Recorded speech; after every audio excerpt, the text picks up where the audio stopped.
প্রিয়াংশুর ছোটোবেলার একটা স্মৃতি, তার জন্যই হচ্ছে এই ভিডিওটা করা।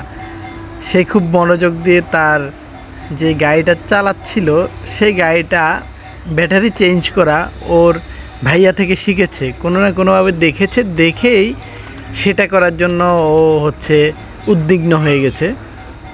এই যে দেখা যাচ্ছে ও স্ক্রুড্রাইভার, হাতুড়ি এগুলা নিয়ে এসেছে, কারণ হচ্ছে ওর ভাইয়া কখনো হয়তো বা ওর সামনেই এই জিনিসগুলো করেছিল, ওই যে ব্যাটারি চেঞ্জ করার জন্য।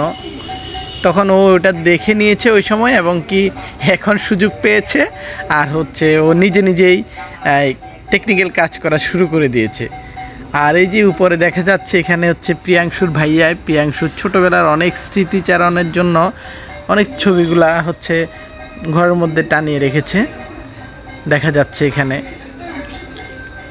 এটা আসলে একটা সময় স্মৃতি হয়ে থাকবে, তাই আমরা এটা হচ্ছে ভিডিও ধারণের মাধ্যমে রেখে দিলাম যত্ন করে, এটাই, আর কিচ্ছু না।